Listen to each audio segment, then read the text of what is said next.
नमस्कार दोस्तों, राधे राधे, सुप्रभात। कैसे हैं आप सभी लोग? उम्मीद है कि आप सभी लोग अच्छे हैं, स्वस्थ और एकदम अपने कामों में मस्त हैं। दोस्तों मैं भी अच्छी हूँ, घर में भी सभी लोग अच्छे हैं, आप लोग तो देख ही रहे हैं। और ये जो है एकदम सुबह सुबह का समय है, तो नहा धोकर बाकी घर में तो झाड़ू पोछा का काम हो ही गया था। मैं आ गई हूँ पूजा वाले कमरे पे, और हॉल में इस समय पोछा नहीं लग रहा है क्योंकि अभी वहाँ पर काफ़ी सामान फैला हुआ है और बहुत आना जाना भी लोगों का लगा है और काम भी कुछ ना कुछ डेली ही चल रहे हैं, तो इसलिए अभी हॉल में पोछा नहीं लगता है, कमरों में पोछा लग जाता है। तो मैं आ गई थी पूजा वाले कमरे पे। तो सबसे पहले करेंगे पूजा पाठ और यहाँ पर लगा लेंगे पोछा। अब आप लोग सोच रहे होंगे यार निधि बिना नहाए कैसे यहाँ आ गई, तो ऐसा नहीं है, मैं नहा धोकर चाय वगैरह पीकर ही यहाँ पर आई हूँ। और अब यहाँ पर मैं करूँगी थोड़ी सी पूजा पाठ की साफ़ सफाई, कमरे की सफाई। और ये जो राम दरबार है ये निकाल के यशी ने यहाँ रख दिया है। वैसे इनको तो लगाना था सामने, पर अभी मैंने बताया ही है कि ड्रिल मशीन ना होने की वजह से सारे काम हमारे रुके पड़े हैं और कील में ही इनको टांगना है। तो देखते हैं, एक दो दिन में इनकी भी व्यवस्था कहीं ना कहीं हो ही जाएगी। तो चलिए फटाफट से यहाँ पर ये साफ़ सुथरा कर दे, क्योंकि यहाँ पर फैलता बहुत ज़्यादा है। पूजा पाठ तो जो होती है तो होती है, फैलाते बहुत हैं। जबकि आपने पिछले ब्लॉग में देखा था कि यहाँ मैंने अच्छी तरह से साफ़ सफाई कर दी थी। चलिए कोई बात नहीं, सबसे पहले लगा लेते हैं यहाँ पे पोछा, उसके बाद फिर करेंगे यहाँ पे पूजा पाठ। और पोछा सूख जाने के बाद ही मैं कमरे पर आई थी, क्योंकि ना बहुत ज़्यादा चिपचिप सी हो जाती है। और ठंड तो अभी हमारे यहाँ 2-4 दिन से कम है, फिर भी कल के हिसाब से आज कुछ ठंड कम है, क्योंकि बादल बहुत ज़्यादा हो चुके हैं और ऐसा लग रहा है जैसे बारिश होगी। और जैसे ही बादल 1-2 दिन में कम होंगे तो ठंड का प्रकोप भी बढ़ जाएगा। तो ठंड अपना काम कर रही है, हम अपना काम कर रहे हैं। और आप लोगों को ना यहाँ पर वॉइस ओवर करने बैठी हूँ मैं, तो आप लोगों को बहुत साउंड आता होगा वाहनों का। तो भाई मेरा जो घर है वो मेन रोड पर ही है, तो गाड़ियों की आवाज़ तो आएगी ही। तो अब आप लोग को इतना तो थोड़ा बहुत एडजस्ट करना पड़ेगा। तो चलिए यहाँ लग गया पोछा। और भगवान वाले कमरे में रोज़ ही पोछा लगा देती हूँ मैं सुबह सुबह।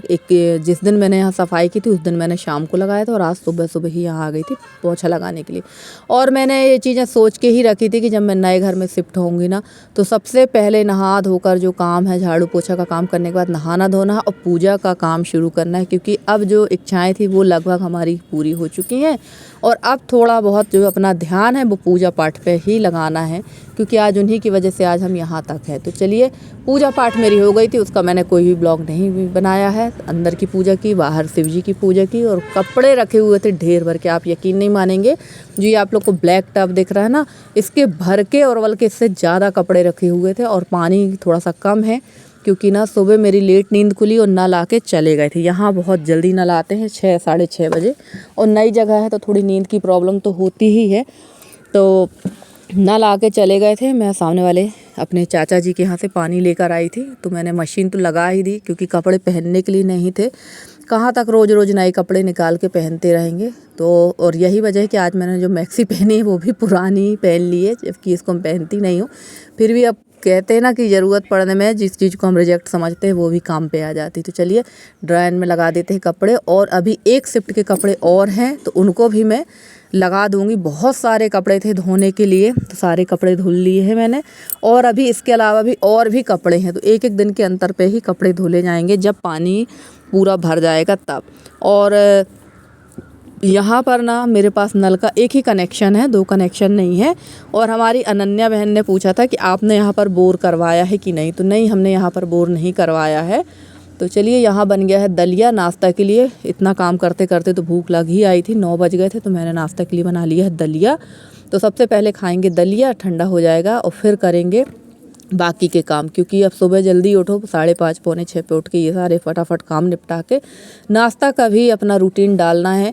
क्योंकि भाई उम्र के साथ साथ, काम के साथ साथ हमें अपनी सेहत का भी विशेष ध्यान रखना पड़ेगा।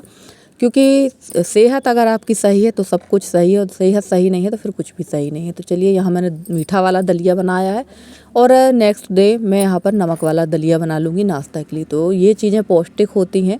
रोज़ रोज़ आलू पोहा, सूजी, हलवा खाने में भी पेट हमारा ख़राब होता है, और कभी कभी नुकसान भी करती हैं ये चीज़ें। दलिया हर नाश्ता जो है अदल बदल के करना चाहिए। तो चलिए यहाँ मैंने सारे कपड़े जो ड्रेन में लगा रखे थे उनको निकाल लिया नाश्ता करने के बाद। और थोड़ा थोड़ा रेस्ट लेके ही काम करती हूँ, एकदम लगातार काम नहीं कर पा रही हूँ, क्योंकि कुछ ना कुछ काम हमारे हो ही जाते हैं।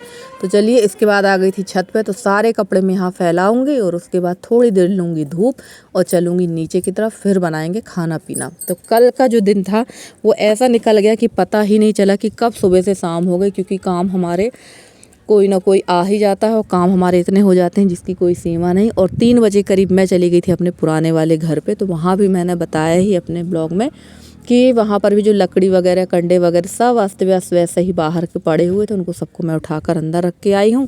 और ब्लॉग नहीं बना पाई हूँ मैं वहाँ का, क्योंकि मैं मोबाइल तो ले गई थी पर मैं ट्राईपोड भी नहीं ले गई थी और ऋषभ वगैरह कोई थे नहीं, सब गए हुए थे स्कूल, जो मेरा वीडियो वहाँ पर बना पाते। तो चलिए यहाँ पर कपड़े फैला देते हैं। और कपड़ों की मात्रा तो बहुत ज़्यादा थी, तार भी कम पड़ गई थी। वैसे ये तार नहीं, रस्सी बांध ली है ऐसे ही। अभी हम लोगों ने टेम्परेरी व्यवस्था कर ली है सारी, धीरे धीरे ही सारी व्यवस्थाएं सुचारू रूप से होंगी हमारी। तो जब होंगी तब होंगी, पर अभी कोई काम रुक नहीं रहा है, काम हमारे हमें लगातार हो रहे हैं। और 10 बजे के अंदर मेरा सारा काम निपट गया था।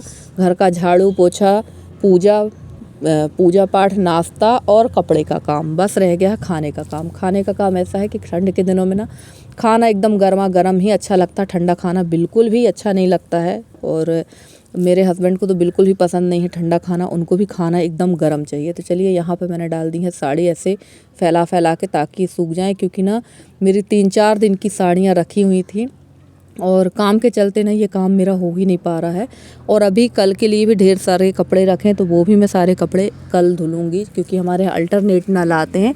तो एक दिन के अंतर में नल आते हैं भाई, पानी भी मिलेगा तो कितना मिलेगा। जैसे मैंने बता ही दिया कि मेरा एक ही कनेक्शन है यहाँ पर, उस वाले घर में थे 2 कनेक्शन, तो पानी की दिक्कत नहीं होती थी, पर यहाँ एक ही कनेक्शन है। और मेरी जो सिस्टर है अनन्या बहन, उन्होंने पूछा था कि आपने बोर कराया है कि नहीं, तो नहीं, यहाँ पे बोर नहीं हुआ है।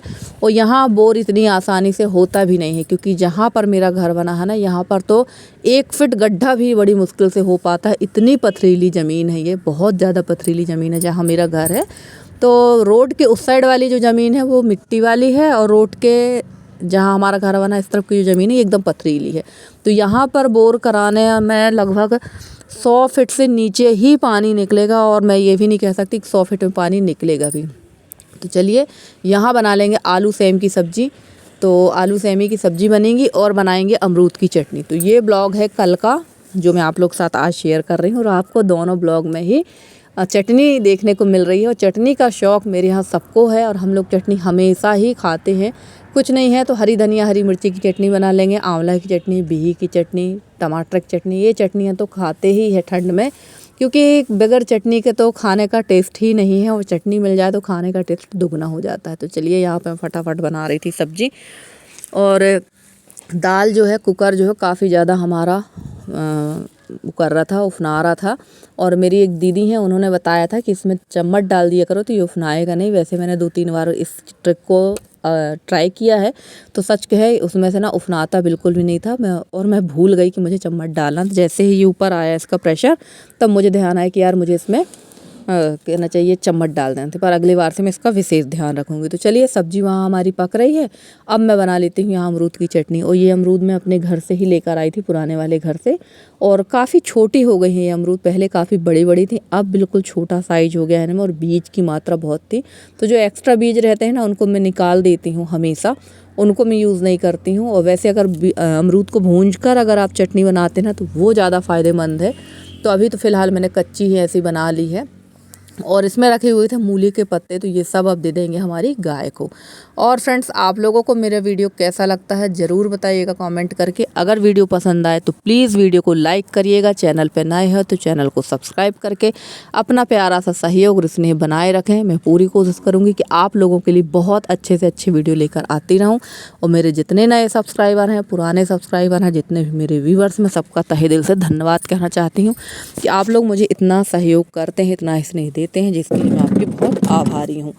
तो चलिए फटाफट से पीस लेते हैं चटनी। और चटनी वगैरह मैं हमेशा सिल पर ही पीसती हूँ, क्योंकि चटनी वगैरह सिल की ही पीसी अच्छी लगती हैं, बिना सिल की पीसी चटनी अच्छी नहीं लगती है। तो चलिए यहाँ मैंने बना ली थी अमरूद की चटनी। और फ्रेंड्स आज के वीडियो में आपका हमारा साथ यहीं तक का था। अगर आज का वीडियो अच्छा लगा हो तो प्लीज़ वीडियो को लाइक ज़रूर करिए और चैनल में नए हो तो चैनल को सब्सक्राइब करके अपना प्यारा सा सहयोग और स्नेह बनाए रखिए। तो चलिए फ्रेंड्स, मिलते हैं आपसे अगले वीडियो में। तब तक ली दीजिए इजाज़त। Bye bye and take care.